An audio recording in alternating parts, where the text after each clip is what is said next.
la TVT au cœur de l'information.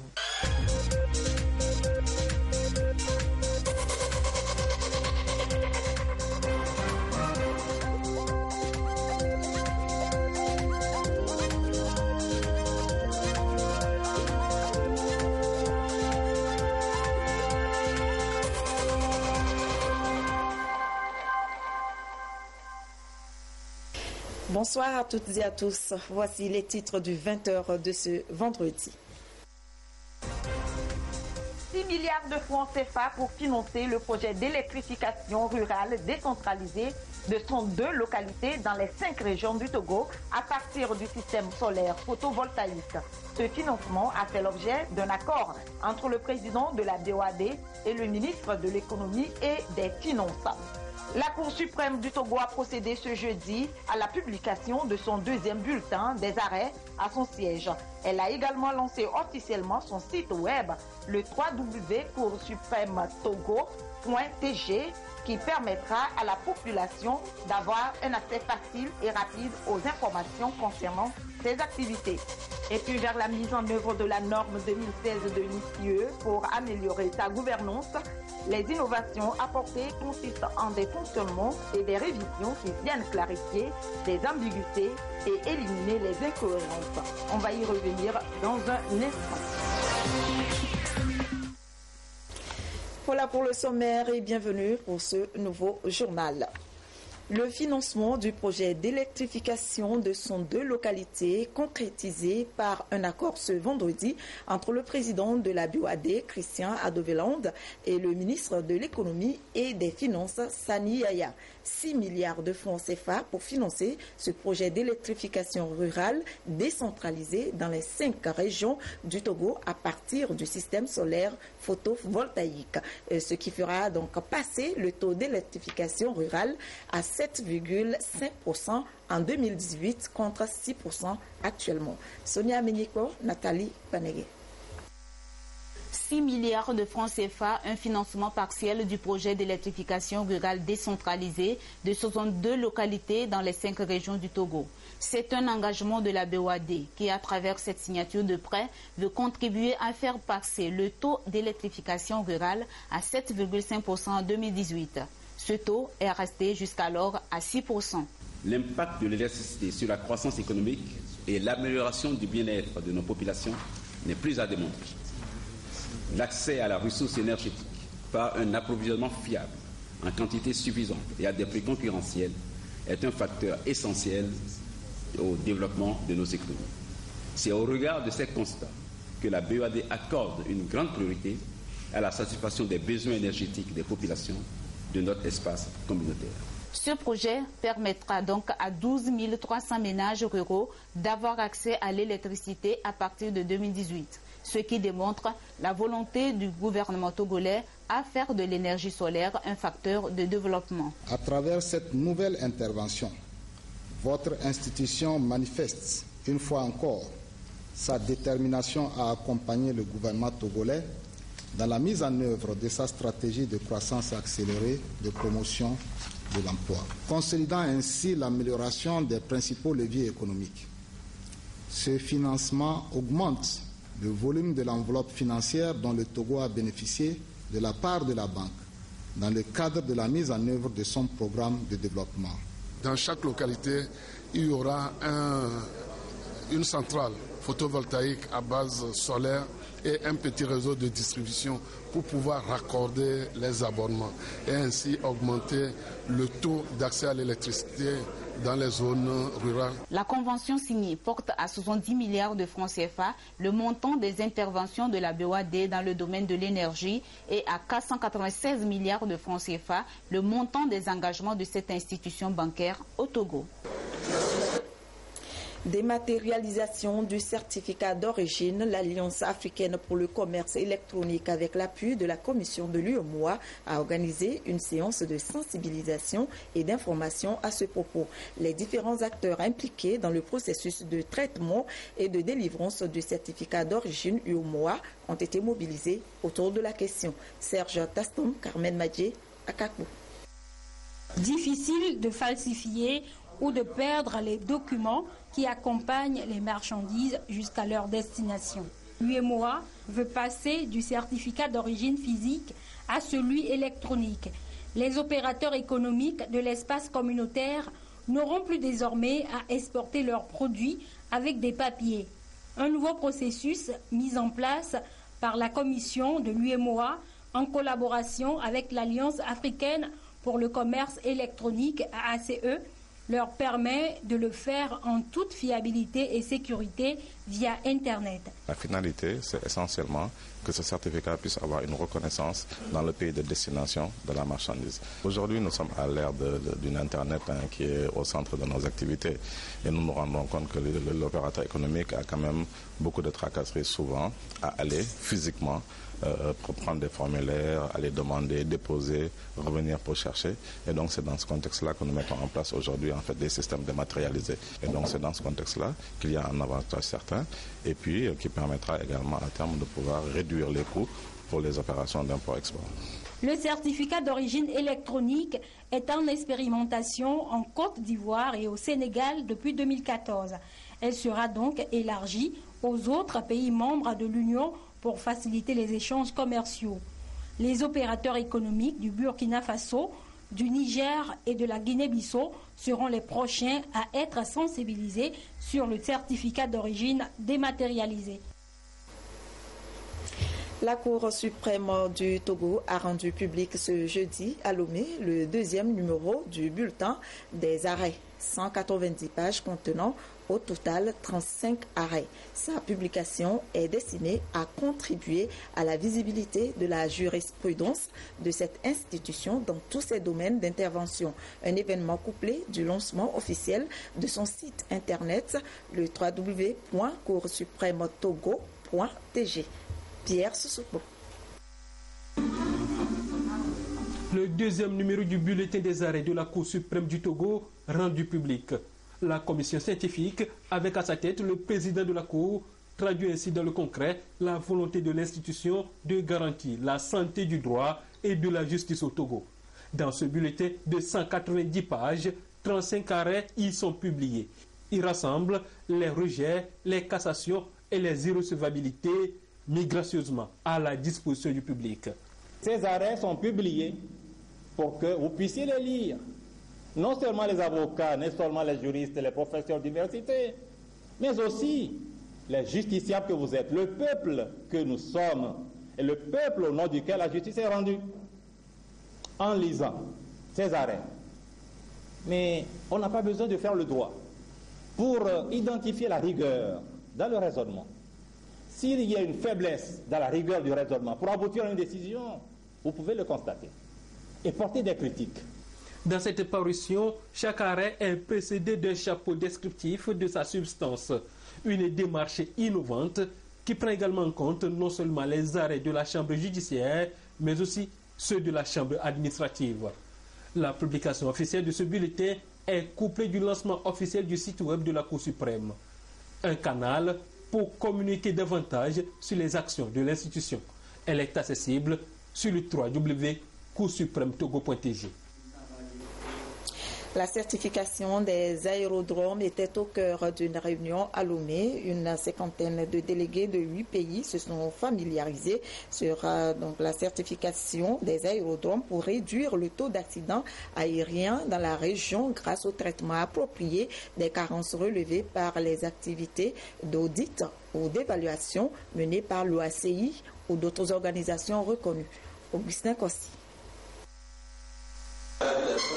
Au terme de quelques jours d'échange, les experts des 8 États de la zone WACAP ont pu tirer les leçons des différentes expériences partagées en matière de sûreté donnant droit à la certification aéroportuaire. Ce projet pour la sécurité de l'aviation en Afrique se donne pour objectif de définir les procédures appropriées à la certification des aéroports internationaux.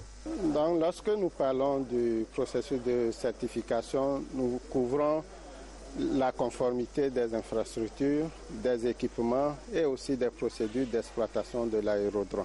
La certification aussi couvre les aspects liés aux équipements, qui n'est rien d'autre que les feux qui permettent par nuit ou par mauvais temps aux aéronefs de pouvoir atterrir en toute sécurité. Les objectifs spécifiques du projet concernent notamment la réduction du taux d'accidents et d'incidents liés à la sécurité des pistes. 4 États, dont le Togo sur les 8 de la zone WACAP, ont déjà certifié leur aéroport. C'est pourquoi Lomé, pour abriter cette rencontre, n'est pas fortuit. C'est parce que nous avons été le premier pays à certifier de façon très satisfaisante notre aéroport. Alors ils sont venus faire un atelier avec des experts qui les ont appris comment il faut faire. Il y a beaucoup d'aspects. Il faut des protocoles, il faut la formation, il faut du matériel.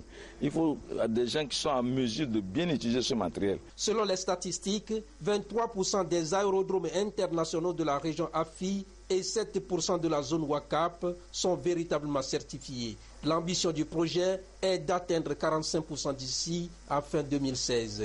Les recommandations issues de la rencontre de Lomé permettront aux États parties de mettre en place les infrastructures et équipements appropriés pour se conformer aux normes et standards exigés par l'Organisation de l'aviation civile internationale, OACI. Nouvelle norme ITIE, Initiative pour la transparence dans les industries extractives 2016, norme pour clarifier les ambiguïtés et éliminer les incohérences. Un document de référence sur la façon dont les pays peuvent mettre en œuvre l'ITIE pour améliorer la gouvernance des ressources naturelles. Des rencontres sont organisées à Lomé pour amener les parties prenantes à se l'approprier. Gérard Lagoudou. Au Togo, le secteur minier représente environ 3% dans l'économie nationale et 20% des exportations. Pour une bonne gouvernance du secteur, le pays a adhéré depuis 2010 à l'initiative pour la transparence dans les industries extractives ITIE, une plateforme dont la mise en œuvre est régie par de nouvelles normes. Ces normes, déclinées en 8 principes, font l'objet d'une appropriation par les médias, les collectivités locales et les organisations de la société civile. La norme 2013 a connu des changements, des modifications et nous voulons porter à la connaissance des parties prenantes ces changements et ces modifications pour qu'elles soient outillées aux aspects, aux contours des principes et des exigences de l'ITIE et que leur participation à la mise en œuvre de l'ITIE soit constructive. D'autres institutions telles que la Cour des comptes et l'Assemblée nationale sont attendues pour les mêmes travaux dans les prochains jours. Ces activités ont été financées par la Banque africaine de développement à travers le PAMOSI, projet d'appui à la mobilisation des ressources et au renforcement des capacités institutionnelles. Le comité d'orientation et de pilotage CROP-CARA du Programme national d'investissement agricole et de sécurité alimentaire a tenu une séance de travail. Celle-ci a été consacrée aux résultats obtenus dans la mise en œuvre de l'un des projets du PNIASA, le PADAT, projet d'appui au développement agricole au Togo. Nestor Mouzou. Le Programme national d'investissement agricole et de sécurité alimentaire a mis en place dans chaque région un CROP, comité régional d'orientation et de pilotage. Les CROP ont été instruits de tenir périodiquement des réunions pour veiller à l'élaboration des plans de travail et budget annuels, des rapports périodiques d'exécution et d'évaluation, veiller aussi à la bonne qualité des relations de travail entre les institutions intervenant en milieu rural. Pour cette rencontre, le CROP-CARA a statué sur les résultats enregistrés par le projet d'appui au développement agricole au Togo. Le PADAT a été lancé en 2012. Il touche les producteurs vulnérables et ceux dont la taille des exploitations se situe entre 1 et 3 hectares. Principalement, les activités sont allées dans le sens de l'accroissement et la promotion de la productivité et de la production agricole. Ensuite, un appui à la valorisation des produits à travers l'acquisition de l'équipement de transformation, notamment les égreneuses, les batteuses de riz et les décortiqueuses. Ensuite, la construction des magasins de stockage de ces produits-là pour leur donner de la valeur ajoutée. Et l'autre volet, c'est l'aménagement des bas-fonds. Globalement, les activités qui ont réussi, c'est le kickstart, c'est-à-dire en matière d'appui à la production et la productivité, notamment le maïs et le riz. Ça a été une réussite parce que ça a permis à la région de sortir de son déficit en matière céréalière. Par contre, la construction des magasins de stockage n'a pas connu l'évolution attendue. Dans ce volet, il fallait une contribution de 10% des bénéficiaires. Cette contribution a souffert à être mobilisée dans 2 préfectures sur 5 qui ont bénéficié de cette activité-là, notamment la préfecture de Bassa et d'Anquen. Or, quand nous voyons notre région, c'est notre grenier en matière d'espace, de disponibilité de terres cultivables. Le comité régional d'orientation et de pilotage a ensuite analysé et procédé à la validation des listes des producteurs identifiés pour bénéficier de l'appui en matière de culture atelier et des élevages familiaux. Environnement et cette conférence qui a réuni des jeunes togolais à Kara sur les changements climatiques. Un rendez-vous qui se situe dans le contexte de la COP22 qui se tiendra au Maroc la semaine prochaine. Une initiative du COPED, Centre d'observation et de promotion de l'état de droit. Nestor Mouzou. Le Centre d'observation et de promotion de l'état de droit s'implique dans la réflexion sur les changements climatiques. Avec l'accompagnement du projet de gestion intégrée des catastrophes et des terres, PGICT, et la coordination du projet RED+, réduction des émissions de gaz à effet de serre dues à la déforestation et à la dégradation des forêts, le COPED a tenu une conférence avec les jeunes, conférence placée sous le thème « Les défis de la jeunesse togolaise contre les changements climatiques pour un développement durable ». L'activité est menée en préparation à la participation du Togo au sommet sur la COP22. Cette activité va permettre aux jeunes venant de toutes les régions du Togo de s'informer, de se former et d'apporter leur contribution face aux effets du changement climatique. Ils auront aussi à écrire un manifeste et ce manifeste sera les recommandations qui seront faites et qui seront transmises aux hautes autorités de l'État pour pouvoir faire un plaidoyer. Directement ou indirectement, chacun est susceptible d'être responsable des changements climatiques de la planète Terre. Par cette conférence, le COPED et ses partenaires ont voulu que les jeunes eux-mêmes identifient et proposent des solutions aux problèmes environnementaux auxquels ils font face. La COP22, pour laquelle ils comptent faire parvenir leur avis, se tiendra à Marrakech au Maroc du 12 au 16 novembre. Les membres du comité régional de la planification et de l'aménagement du territoire de la région centrale ont tenu une séance de travail la semaine dernière avec un expert de la Banque arabe pour le développement économique en Afrique, la BADEA. La rencontre se situe dans le contexte de la mission d'appui au ministère de la planification du développement de la BADEA dans la mise en œuvre des travaux de planification et de suivi-évaluation du projet de développement dans la région centrale. La marque Bodjona. Cette rencontre de travail qui réunit les membres du comité régional de la planification et de l'aménagement du territoire avec l'expert de la BADEA est destinée à faire l'évaluation à mi-parcours du niveau de la mise en œuvre de la politique nationale de l'aménagement du territoire PONAT dans la région centrale. Elle a pour objectif de contribuer efficacement à la réalisation des travaux d'aménagement du territoire et de suivi-évaluation des programmes au niveau régional. Nous allons recueillir les perceptions des différentes parties prenantes au niveau régional sur les méthodes, principes, outils, les moyens à déployer pour pouvoir contribuer à un aménagement du territoire. Nous allons récolter les avis de ces différents participants et à partir de ces avis, nous allons essayer d'établir un diagnostic qui sera partagé pour voir quelle est la meilleure méthodologie de conduite du développement local. Les travaux ont permis aux participants de présenter les objectifs, les méthodes et les enjeux en matière d'aménagement du territoire au niveau régional et l'état des lieux des activités réalisées. Le code de déontologie des médecins expliqué par l'Ordre national des médecins du Togo, c'est pour rappeler aux médecins leurs devoirs professionnels conformément aux dispositions du Code de déontologie dans le pays. Il s'agit également de les renseigner sur les bonnes pratiques de la médecine et les tests réglementaires en vigueur afin que chacun prenne ses responsabilités dans l'exercice de sa fonction. Prudence Zissou.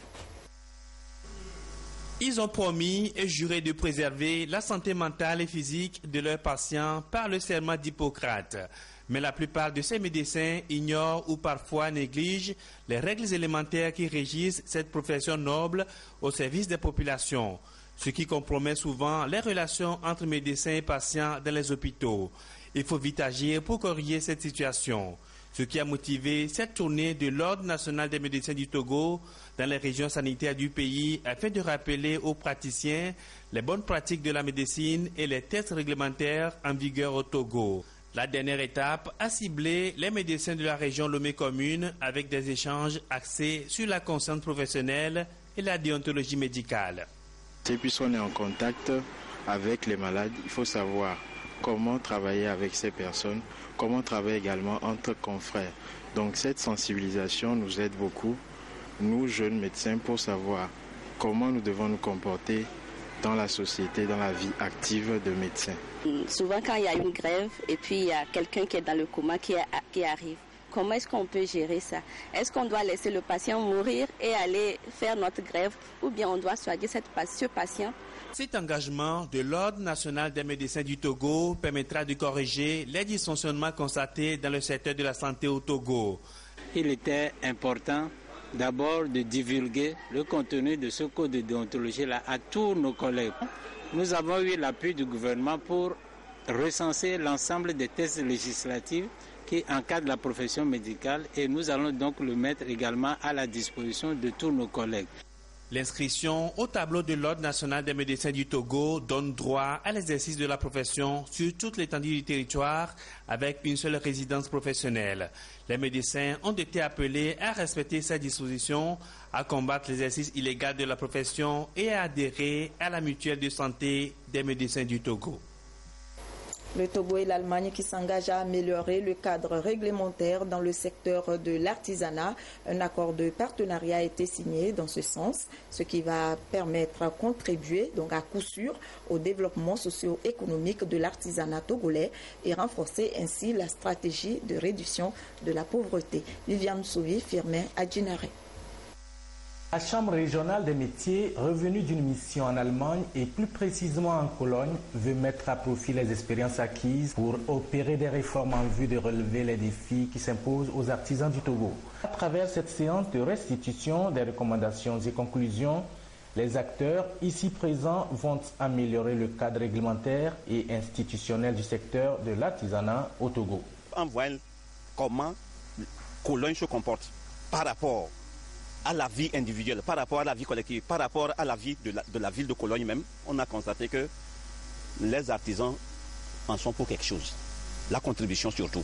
Une expérience nous a vraiment démontré qu'avant de réussir, il faut mettre l'administration, c'est-à-dire la préfecture, la mairie à côté. C'est qu'en Allemagne, les travaux qui concernent la mairie sont accordés aux artisans et c'est eux qui le font. Je pense que nous avons établi dans notre plan d'action de rencontrer les préfets, les maires à un atelier pour les sensibiliser à pouvoir coopérer avec les artisans puisque nous puissions développer le Togo ensemble. À l'issue de cette rencontre, les organisateurs des corps de métier seront plus dynamiques et aptes à créer et à développer des services pertinents à l'endroit de leurs membres.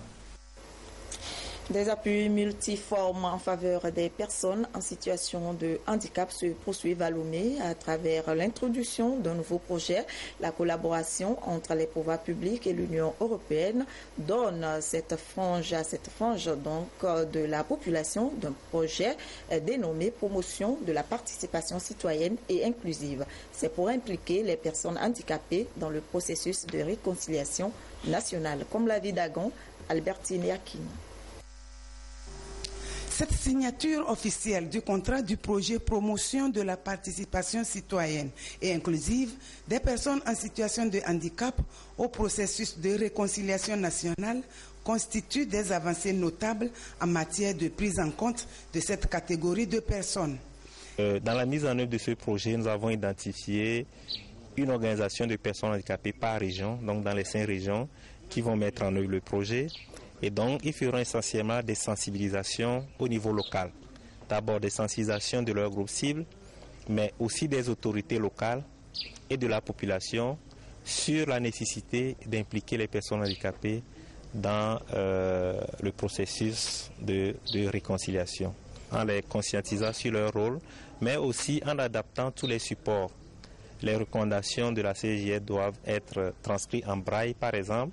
Il y aura des émissions en français facile et en langue locale. Nous ne faisons que nous monter sur un bateau qui est déjà en marche.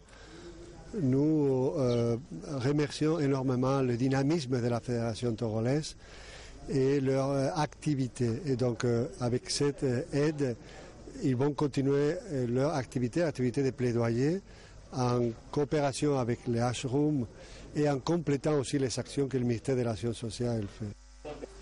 Projet de plaidoyer en matière d'égalité de chances, les partenaires techniques et financiers entendent compléter les actions publiques du gouvernement. On en vient à cette remise de kits scolaires aux élèves démunis de la région des Savanes, un don du chef de l'État pour leur assurer une bonne rentrée scolaire. Désiré Aloy.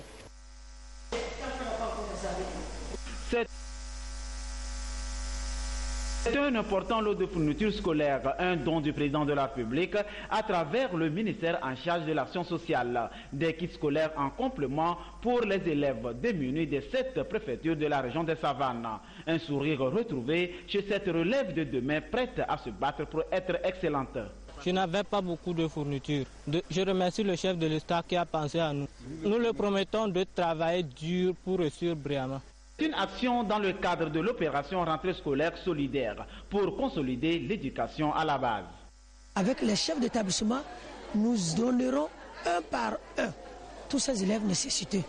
Et nous rassurons le chef de l'État que ces dons atteindront effectivement les bénéficiaires.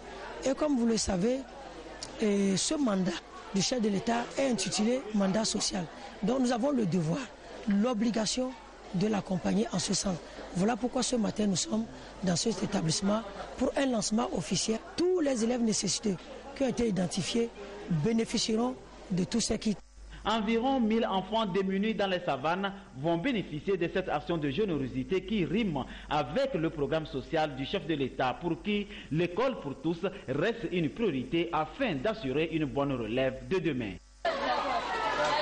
À propos toujours de l'éducation et surtout à l'attention des parents d'élèves et des étudiants, le ministre de l'Enseignement supérieur et de la Recherche a été saisi d'une information selon laquelle un établissement privé d'enseignement supérieur dénommé Institut supérieur Monseigneur Bakbessi, localisé à Kara, a ouvert des filières pour former des infirmiers et des sages-femmes d'État. Le ministre de l'Enseignement supérieur et de la Recherche informe les parents d'élèves et les étudiants que cette institution n'a reçu aucun agrément pour dispenser des enseignements dans le domaine de la santé, formation médicale et paramédicale. Par ailleurs, le ministre a enjoint le promoteur du dit établissement de cesser immédiatement les publicités et les inscriptions et inviter les étudiants à ne pas s'inscrire dans ces filières. Le ministre a informé le fondateur du dit établissement que le non-respect de l'injonction l'expose à des sanctions prévues par la réglementation en vigueur. Le ministre de l'Enseignement supérieur et de la Recherche remercie d'avance les parents d'élèves et les étudiants pour toute l'attention dont ils feront preuve vis-à-vis du présent communiqué. C'est signé le ministre Octave Nikwe Broum. 17e convention des hommes d'affaires du plein évangile autour du thème « Un bruit qui annonce la pluie ». Un thème révélateur qui invite les fidèles chrétiens à être en parfaite communion avec Dieu en s'appropriant les Saintes Écritures. Viviane Souvi, Lucassi. Consacrée au sondage des Saintes Écritures et le partage de témoignages, la Convention de la Communauté internationale des hommes d'affaires du plein évangile s'impose plus que jamais comme un cadre permanent d'échange spirituel et d'approfondissement de la foi en Christ. À cette 17e convention, ces fidèles chrétiens laïcs entendent impacter leur entourage et la nation togolaise à travers des prières, supplications et adorations pour susciter l'accomplissement des promesses de Dieu dans leur vie. Le peuple togolais pourra être à l'aise et c'est ce que Dieu nous a révélé. Et nous allons prier pour cela au cours de cette 17e convention. Et les affaires iront florissant et nous verrons que vraiment Dieu est avec le Togo et le Togo sera sur havre de paix et de richesse où le lait et le miel coulent. Nous avons fait des prélèvements de sang et on a trouvé que beaucoup étaient malades. Nous avions joint à ce dépistage et une équipe de prière pour la délivrance, pour que la maladie de diabète cesse dans notre pays. Prédication et prière seront les temps forts de cette convention axée sur le thème « Le bruit qui annonce la pluie ». Un thème inspiré du livre du Premier Roi au chapitre 18, verset 41, qui parle de la visite de Dieu dans la vie des chrétiens, avec à la clé l'éclosion des talents, des dons et des manifestations des prodiges. D'autres personnes du Bénin. Et la Direction générale de la compagnie énergie électrique du Togo souhaitait informe son aimable clientèle que suite à un manque de tension sur le réseau de la communauté électrique du Bénin CEB provenant de la ligne du Ghana le jeudi 3 novembre 2016 à 18h47, la fourniture du courant électrique a connu des perturbations dans les villes de Lomé, Tévié et leurs environs. Le retour à la normale est intervenu le même jour aux environs de 23h30. La direction générale présente ses excuses à la clientèle et la remercie pour sa bonne compréhension. Et c'est tout pour ce journal. Merci de nous avoir prêté attention. Je vous souhaite une très belle soirée. À demain à 20h.